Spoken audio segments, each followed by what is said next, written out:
What up? What up? What up? Mic check 1 2 1 2. Mic check 1 2 1 2. How we doing in the building, everybody?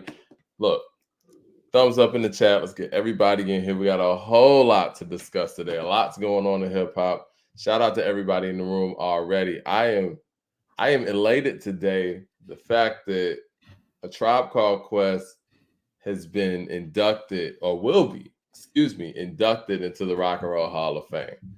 Now, I've been kind of going real tough for this for a minute, and I think that they finally made the right decision to Rock and Roll Hall of Fame. I wasn't sure if it was going to happen because, Tribe's one of those special groups where they're not like you don't consider them a crossover success, but their quality can't be denied. And, Q-Tip star power, Fife Dogg and what he brought to the group, Ali Shaheed, and of course, Jerobi. I don't know, man, it's a win. And I know a lot of people would be like, why do y'all care about the Rock and Roll Hall of Fame? I think the Rock and Roll Hall of Fame is a little bit different than the Grammy committee when it comes to hip hop. They've gotten it right. They've got Grandmaster Flash in there. They got Run DMC in there. They got the Beastie Boys in there, Public Enemy in there, NWA's in there, Tupac, Biggie. So they've gotten it right. And to get somebody like Tribe in there, even though they got Missy and Eminem in there before Tribe, which, we'll talk about that in a second. For Tribe to actually get in there for the type of music that they made and the approach that they had is big, I think. And I don't think I've ever been this happy to hear someone being inducted into the Rock and Roll Hall of Fame. I even got more excited about this than I did Janet. And I love Janet. It makes me feel like Wu-Tang's next. Makes me feel like Outkast will probably be following that as well. So it's a pretty great day for Tribe Called Quest and for hip hop in general, man. And I want to make the argument today that Tribe Called Quest is the greatest hip hop group of all time. Now, I don't know. The greatest of all time, Mike. The greatest. I would agree. They're in my top 5, top 3 groups. I would ask anyone who feels that another group is greater and why. And I have an argument, when it comes to Tribe. There's a compelling argument that can be made. You've been talking about this Hall of Fame induction for a very long time, and you were very adamant. Remember, Mike, we recorded a podcast like 3 years ago? Yeah. And you were talking about how Eminem got in and you was upset about it then. We never put that podcast out, but they're in now, man. They're in there, man. And I mean, they're one of the greatest groups of all time. You got Midnight Marauders, Low End Theory, People's Instinct. I mean, you can make an argument they're the best group of all time. Well, I see the Wu-Tang out there in the comments. I see Mobb Deep. I'll handle the Wu-Tang thing first because I'm a huge Wu fan, and I think Wu-Tang stands on its own. But if we're talking about group albums, and we're not counting the solo shots, we're not counting those things, you can even count some of the, I guess, collaborative works like Guillotine and things like that to add to the catalog. I still don't think that Wu-Tang as a group now made better music than Tribe did collectively. When we're talking about Bonita, we're talking about Award Tour, we're talking about Electric Relaxation. Shout out to Blue Collar Hustle. He says the greatest of all time is Wu, bar none. RZA, Ghost, Ray, Jizza, Stop the Cap. Listen, I think you guys are looking at it from a bar perspective. Now, we talk about the best rap group bar for bar, member for member. No one even compares with Wu-Tang. Did I say Tribe's the best rappers? No, but as a group, when you look at the music that they made Low End Theory. They made Midnight Marauders. They even made People's Instinctive fresh out. Like, that's their debut. That debut got 5 mics. It was like one of the first 5 mic albums in the Source, period. And that wasn't even, by many people's metrics, that was their 3rd best album.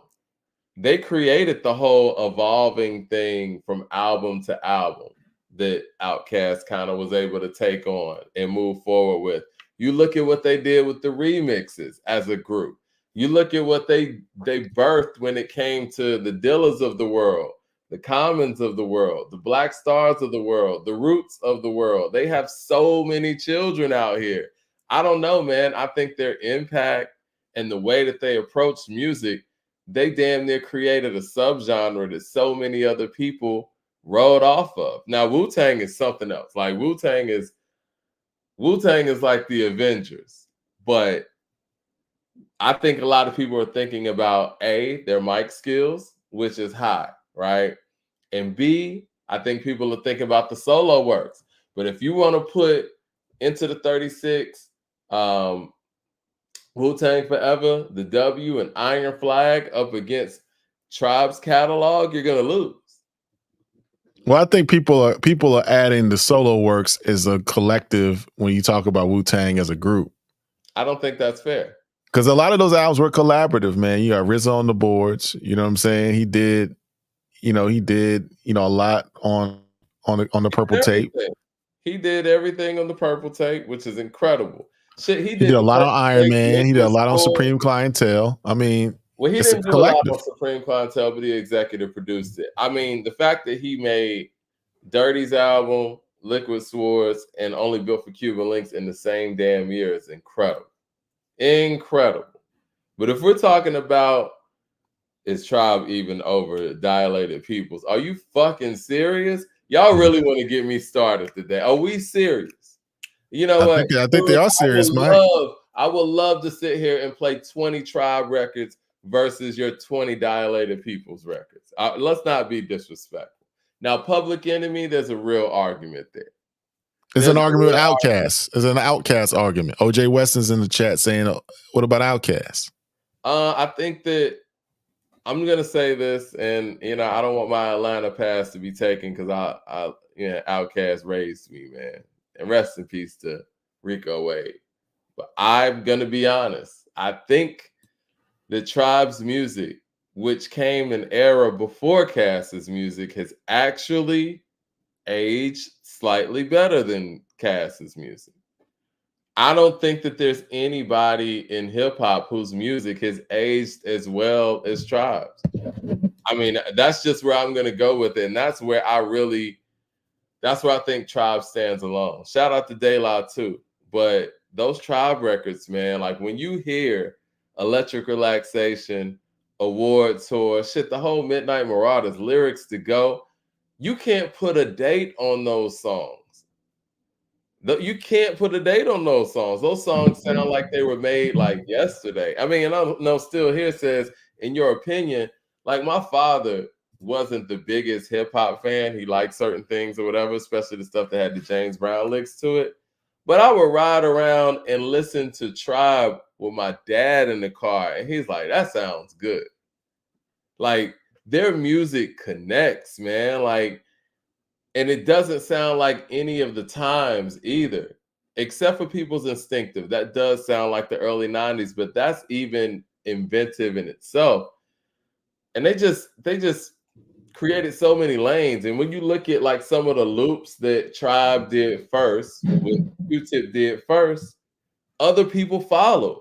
Like when he did what's the song I'm thinking about? It's on People's Instinctive where Lisa used it for Let the Beat Hit Him. It was Footprints. He used that loop first. The Big Papa loop, the Isley Brothers Between the Sheets. He used that first with the Bonita remix. Even the Bonita sample, he used that first. Everything that those guys were trying out first and successfully connected, you heard from other people later on. Let me get to the super chats real quick. Blue Collar Hustler, says, Tribe is better than Wu. Tribe's music's aging better than Cass. Michael, you're breaking my heart. Letting us down. What am I saying wrong? This is Tribe. And Tribe is better than Wu album for album. Bar for bar, no. If Q-Tip was in Wu-Tang, he might be the 5th best rapper in the group, I would say. Maybe, as an MC, I could put Ray over Q-Tip. I could put Ghost over Q-Tip. I could put Method Man and Jizza over. Yeah, he would probably be like 5th as an MC. And Fife probably a little bit further, not too much further. You got Inspector there, who's a beast as well. But if we're talking about the musical catalog, album for album, track for track, I don't know, man. I'm going Tribe because I think where Wu-Tang doesn't stand up to Tribe is when it comes to the W and beyond. And not only that, Tribe's most recent work was actually quality. What's the last quality Wu-Tang album you guys received? I mean, let's just be real here. Jermaine Johnson with the Super Chat says, I absolutely love Tribe, but I can't place them above Wu when even the 6th or 7th best member of Wu is a much better rapper than Phife. See, this is where we're going. Is it just about the raps or is it about the music that you're making? Maybe I need to go ahead and just clarify what I'm saying. When it comes to making music, which I thought this was about, A Tribe Called Quest is the best hip hop group we've ever had. I mean, I see a lot of daylight. Let me ask you a question, Mike. Sure. If you want to go album for album, right? So People's Instinctive against 3 Feet High and Rising. People's Instinctive is better than me, but you know what? That could go either way. If people want to say 3 Feet High and Rising, it has the hits, but I don't know. I mean, is Me, Myself, and I bigger than Bonita? No. And if you say it is, and it could be, because Me, Myself, and I is pretty big, then okay, where's the Can I Kick It? What Daylight got for that? No, yeah, you got a point. Then we got then we got The Luck of Lucian. Then we got Footprints. Then we got, Description of a Fool. And this is their 3rd best album. I think the best chance that De La has is De La Soul is Dead, and then that goes against the Low End Theory. Low End Theory is better than that. Right. Midnight Marauders is better than Balloon Mind State, and I love Balloon Mind State. Yeah. Matt 7 with the Super Chat says, I agree, Mike. Tribe got the #1 group catalog. Yeah, I mean, why is it so crazy to even say that? I guess people don't feel like Tribe was the best rappers. But if you listen to the music, man, their music stands alone. DJ Bruce Almighty says, I feel you, but song for song, you can't see Cass. Okay, well, let's explore Cass too. Let's explore it. Let's explore Outkast here. Southern Playlistic's a classic. Okay. Southern Playlistic's better than People's Instinctive. I give you that. The Low End Theory is better than ATL. That's correct. Akumina is actually better than Midnight Marauders, but some people would debate that. But I think Akumina is the better album. Then you got Stankonia, which I think is better than Beats, Rhymes, and Life. But then what happens is Tribe keeps going and Cass kind of stops there. So then you got the Love Movement, and then you got Thank You, We'll Take It From Here. And then you got the remixes. You got stuff like the Scenario remix, which in my personal opinion is actually better than the original. Cass doesn't have those things. I think that Tribe beats them in the long game. I think that Tribe's music, again, feel like it's aged better than Cass's music slightly. But again, it's aged better than everybody's music. And I want to say this, and I want to say this respectfully, because I love Cass. I want to know what 5 Outkast songs you guys playing all the time, and like what era of Cass do they come from? That's a serious question. I'm not trying to be, we just went through Jay-Z's whole catalog in the last episode. I'm not trying to, be funny or, hyperbole. Well, let's throw the question back to you. What Outkast songs are you playing? I'm gonna name 5 after you. What songs do you go to for Outkast? Well, I'm glad somebody said this, man. Spodioti, I never thought that would be the song that aged the best on Aquemini, but it's actually the one. I like West Savannah off of Aquemini. Awesome. Yeah, West Savannah's awesome. Artist Storytelling. I got Artist Storytelling, West Savannah's. I go to that one. Artist Storytelling, West Savannah. Spody. Somebody said I ain't from Atlanta. What am I doing with this question? I'm being objective. You being for real. You being for real. I don't play Rosa Parks like that. Rosa Parks I don't think that aged well. Miss Jackson didn't age well. Never liked Bombs Over Baghdad didn't age well. I think Bombs Over Baghdad is a phenomenal song. very inventive. And like I've said on previous shows, man, like you kind of got to take the good with the bad, right? Like when you go out there on a limb and you're inventive and you're doing things that people haven't seen or heard, then you can run the risk of it not catching, you know what I'm saying, years later. And I think that's kind of what happened with Cass. I think that when you look at somebody like a Mobb Deep and a Tribe, they built the brand with the way that they created music. And I think Cass changed so much that only a few things kind of stuck with people, and how it's based on the Outkast you identify with. If you identify with the Stankonia Outkast, you're going to connect to those records. And for us, the people who kind of identify with Cass from, I guess, their origins, we're going to identify with those records the most. Because to be perfectly honest with you, the star of Southern Playalistic is the production. Big Boy and Dre were dope, but they weren't all the way there as we know them now yet. And Organized Noise really laced them on that album. The production is phenomenal. So Get Up, Get Out, I would say, is the one from that album. Best mic performances on that album. Yeah, Get Up, Get Out. Ain't No Thing. And Hootie Hoo. But I don't know if we're, as much as I love Hootie Hoo, and this is where I feel there's a dilemma on my end. I don't know if I'm being nostalgic if I play those records, or if I'm really playing those records for the moment. Tribe stuff was before me. So when I play their stuff, it's not me being nostalgic at all. I just want to hear those songs. You know what I'm saying? Like when I hear like Funky Ride and stuff like that, it takes me back to a place. It takes me back to a place in the city.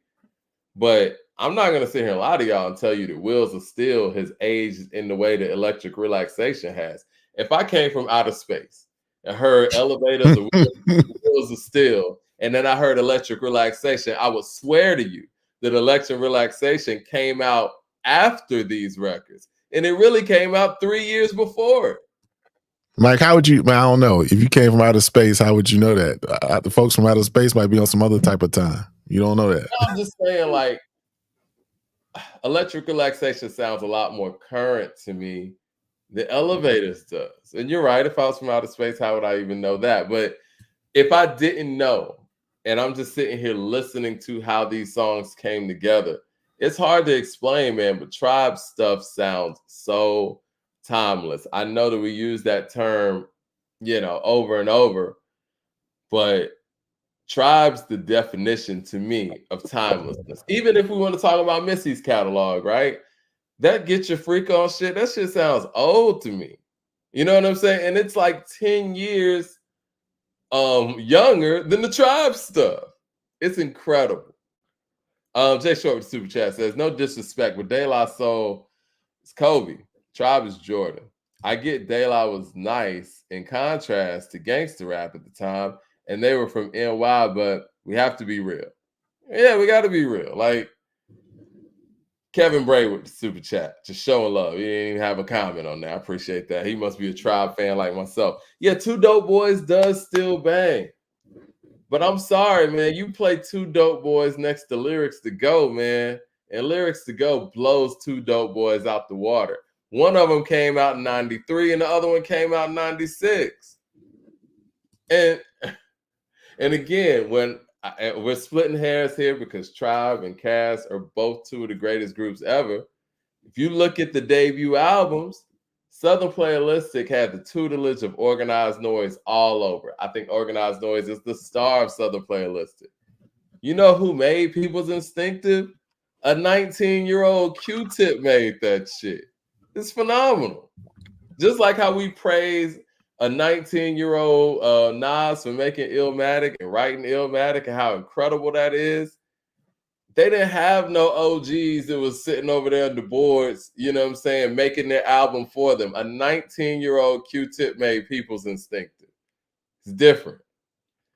DJ Bruce Almighty with the Super Chat says, you smoking whatever Leroy Green had Saturday. How am I wrong? Like, I wanna hear some real arguments, man. I mean, they throwing a lot of shots at you, Mike. They saying you ain't giving EPMD. They do. You say I see a lot of Mob Deep comments. I love EPMD. See a lot of Mob Deep comments. You know. Okay, let's address Mob Deep. Y'all really think Mob Deep is Tribe?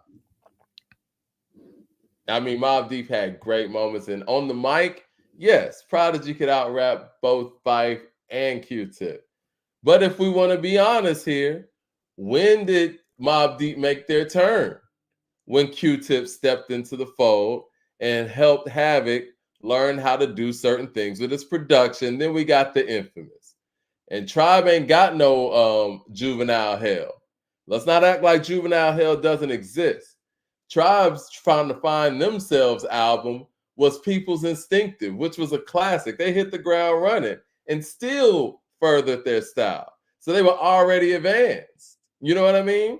The Infamous, if Q-Tip doesn't come around and do what he did in working with Havoc, the Infamous doesn't happen in that way. He was a big part in making that happen. Who did that for Tribe?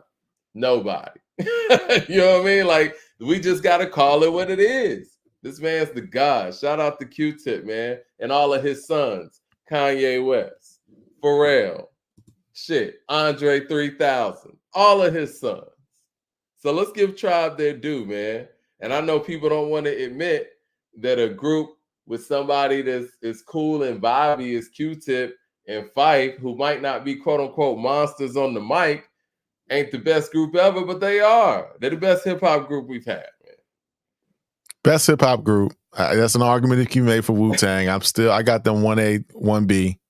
I mean, if Wu-Tang, look, man, nobody wants to face the elephant in the room, man. Wu-Tang as a group didn't come out with the albums that we expected them to come out with the level of talent that they had.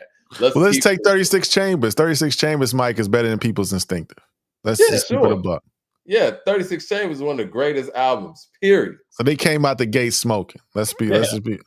I mean, Wu-Tang Forever is no slouch. If we on the source get no low end theory, it's not. It ain't no low end theory, but it ain't no slouch. It can hold its own. It's not an afterthought, is what I'm saying. Man, listen, the Low End Theory is a top 10, top 15 hip hop album of all time. Wu-Tang Forever, it's not. And I like Wu-Tang Forever a lot. It's not. It's not. The W is not Midnight Marauders. Iron Flag's not Beats, Rhymes, and Life. It's not. It's not. The best comparison people have is Cass. And I'll say this. We've done this before. With my previous co-host, you do not want to see me with 20 Tribe records versus 20 Outkast records on the station head. You do not. Because those songs will sound better in theory than they do through the speakers. In comparison to Tribe, that is.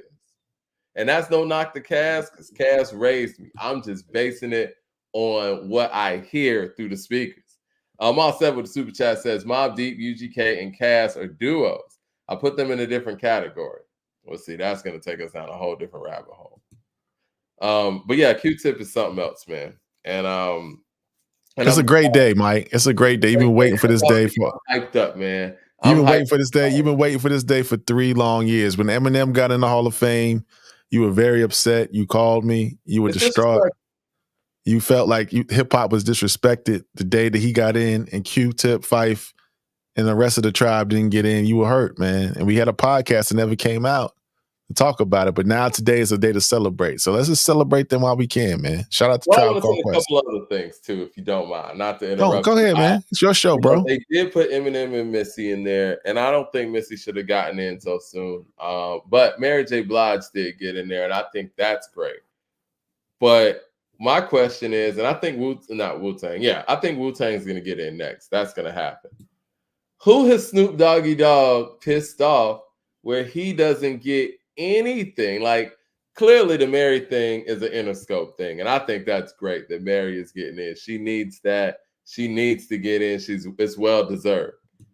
But I don't understand how Missy Eminem gets in before Snoop. Is Snoop's contribution to Dr. Dre's career just not enough? I don't understand.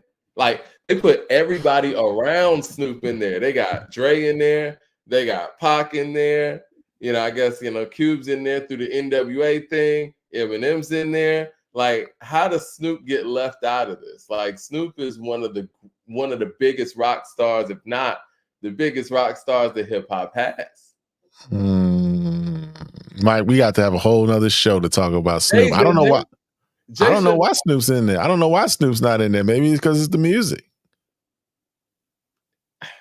What do you mean? Like, his music's not great. I mean, his music is great, but when was his last? What was it, the Rhythm and Gangster? What was his last dope album? Listen, man, they got people in there with 1 or 2 albums, man. Guns N' Roses is in there, NWA's in there, so I don't want to hear about a length of a catalog.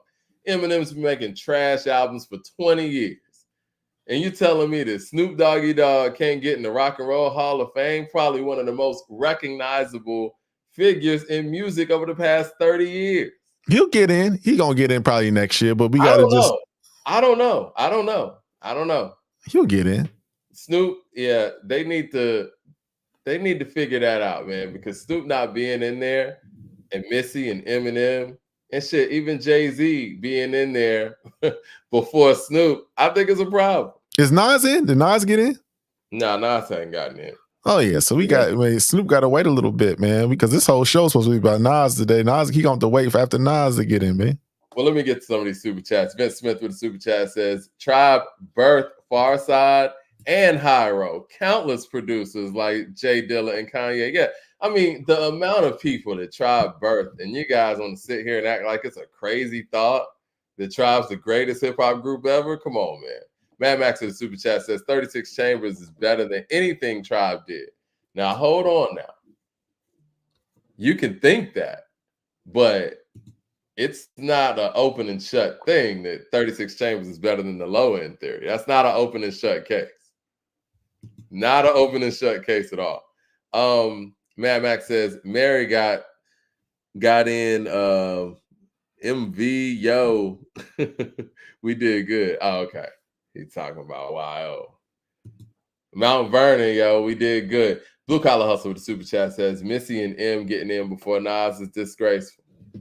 And you know what? And let me address that part too, because I'm used to the media, the mainstream media at that, overlooking Nas, or I don't even want to say overlooking, just disrespecting Nas and his craft and his greatness and his abilities over the years. And it's not cool, but it's expected, right? As much as the mainstream props up Snoop Dogg and everything that Snoop Dogg's given to this game, the whole death row movement, even his proximity to Dr. Dre at every given moment, even when Dr. Dre needed a comeback, look who he called.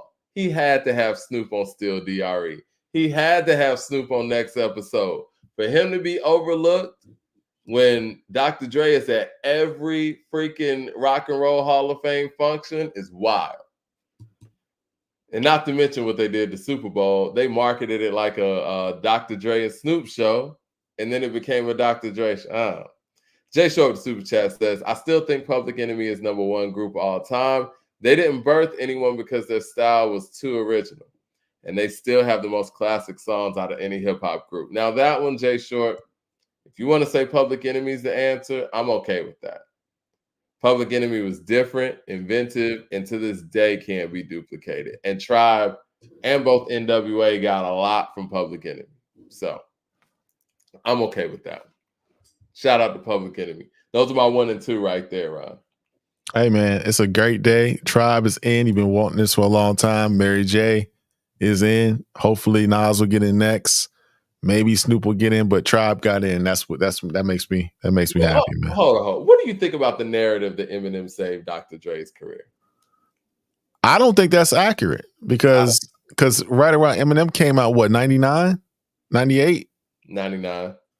So he had 2001 was rocking around then. So Snoop. Well, no, that was slightly before, but I don't think, he didn't save his career because 2001 was in the chamber, right? So if you got Still DRE already cooked up, you got Explosive already cooked up, you got all these records already cooked up. He already working on the record. So Eminem didn't save his career. I don't think that's an accurate statement. I don't think so. Yeah, I mean, I think that what Dre did for M benefited, M and Dre as a businessman, but sonically, I don't think it added to Dr. Dre as an artist, his solo catalog. Because even when you look at Forgot About Dre, as we learned from Chris the Glove, Forgot About Dre was recorded in 97. It was sitting on that record. There's no way in hell Jimmy Iovine or anybody was going to allow that song to be the first single on 2001. It was too risky. It wouldn't work. You know why? Because he needed Snoop. Anytime that we see Dr. Dre come out of here and is presenting anything to us as an artist, he needs Snoop. From G Thing to Still DRE to Next Episode, shit, to even Kush. Shit, even Bitch Please. I think Bitch Please is what saved Dr. Dre's career. I was just about to say that. I was just about to say that, Mike. If you look back at that era, right? Those songs, Be Please, Still DRE, Explosive, those are songs you listening to. You're not listening to Forgot About Dre. You're not listening to what's that joint he did on Eminem's album? These voices. Guilty Conscience. Guilty, he ain't playing them records, man. Even if those songs or whatever, those aren't the songs that you go to when you think about Dr. Dre and his brand. Those are off-brand. You know what I'm saying? Like, and I'm not gonna say they're not good songs because they were cool songs for the time, but those are off-brand Dr. Dre records. Explosive is on brand. You know what I'm saying? Right. Like, Next Episode's on brand. Still DRE is on brand. Like, these are on brand Dr. Dre records. Like the Forgot About Dre's and stuff, those sound more like Eminem records, which is fine, but those don't do anything for Dre. So to say that Eminem saved, who said that, Mike? Who's been saying that? I saw somebody in the chat say that, and I wanted to correct that because, I guess you could say from a monetary value standpoint, but that's damn near like saying 50 Cent saved Eminem's career then, right? Can we say that? Are y'all willing to say that? Because he did. Mad Max to the super chat says Dr. Dre chased M over Snoop. Chose M over Snoop. What word starts with C and ends with the N and has two O's in the middle? That's Dre. Damn, Mad Max is ruthless, man. Damn, that's gangster. What would Easy say? What would Pac say? Right? What would Suge say? I heard Suge speak on that Drake song with the Tupac AI. We'll get to that in a second. Jermaine Johnson with the super chat says, if Dre does a versus, he's not playing Eminem records. That's the bottom. That's the bottom line. I mean, that's just the truth. We can end it on that note. Mike, take us to the next topic, man. But shout out to Tribe. Shout out to Mary J. Hall of Fame. That's a good look. Yeah, love it, man. Shout out to everybody else who made it. I think Kool and the Gang made it, too. I had the pleasure of meeting those gentlemen back in 2019, I think it was. Randomly ran into him in the airport.